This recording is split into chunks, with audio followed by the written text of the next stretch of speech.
Alexander Lukashenko may join Vladimir Putin at strategic nuclear drills, one day after offering to host nuclear weapons in Belarus to defend our country. The annual strategic Grom drills of nuclear-capable missiles will take place on Saturday under the supervision of Russian Armed Forces Supreme Commander-in-Chief, Vladimir Putin, Russia's defense ministry has said in a statement. Ballistic and cruise missiles will be launched in its course. Western countries remain concerned over Russia's troop buildup on the Ukraine border.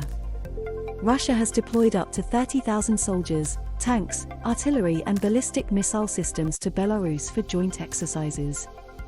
At a Kremlin summit on Friday, Putin said that he and Lukashenko, who met the Russian president at a much closer proximity than German Chancellor Olaf Scholz, this week, would be attending a major military cooperation event on Saturday.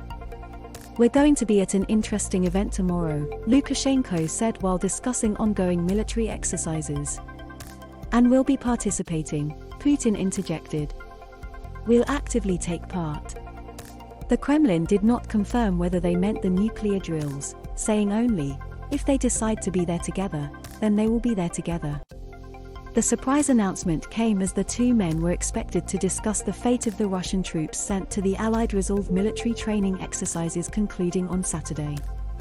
The Belarusian president, Alexander Lukashenko, visits the site of joint military exercises with Russia in the Mogilev region.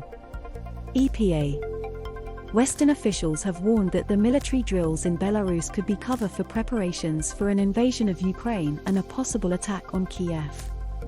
Another option is that Russia could leave its troops in Belarus, creating a permanent threat on Ukraine's border.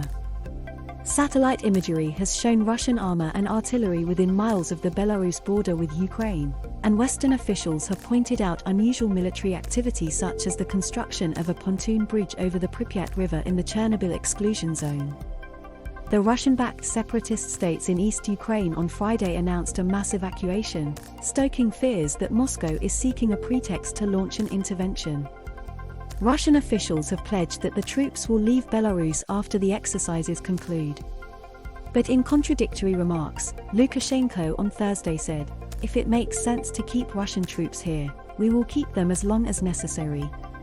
I emphasize once again, this is our territory and this decision is up to us." The two men did not address questions of whether the troops would leave after the 19th of February. But Putin did say that the active phase of the exercises will last in Belarus until the 20th of February, perhaps indicating that a withdrawal would not take place immediately. Lukashenko also said that he would be ready to host Russian nuclear weapons in order to defend our territory. He has also said he wants to obtain Russian Iskander missile systems that could deliver strikes against countries in Europe. Moscow has so far agreed to neither. Permanently stationing Russian troops in the country would be a controversial decision in Belarus. Many Belarusians, even supporters of Lukashenko, do not want to see further integration with Russia and would view a large Russian military presence as an occupation.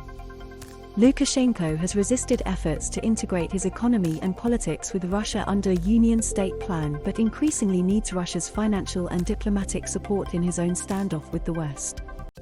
The Russian troops in Belarus are some of the most concerning to Western analysts because they have been sent thousands of miles from Russia's eastern military district. Thomas Bullock, a senior analyst at the defense intelligence provider Yanes, said that the troops were among the Russian units that would have to withdraw in order for Russia to meaningfully decrease tensions. "You want to see those long-distance journeys being pulled back," he said. Rockhan Consulting has estimated that Russia has sent 50 to 70% of the eastern military district's combat potential to Belarus. Units include armor, artillery, Spetsnaz special forces, engineering brigades, Iskander ballistic missile battalions, Su-35 fighters, paratroopers and anti-aircraft systems. Western governments had warned that Russia was planning to hold the strategic nuclear drills this month, rather than in late summer as is customary.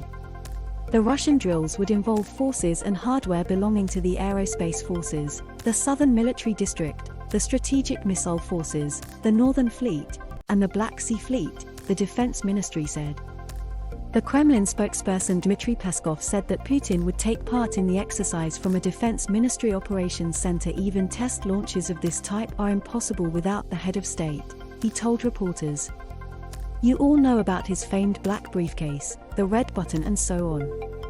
The exercise would check the preparedness of military commands and crews of missile systems, warships and strategic bombers to accomplish their missions, and at verifying the reliability of weapons of strategic nuclear and conventional forces, the ministry said.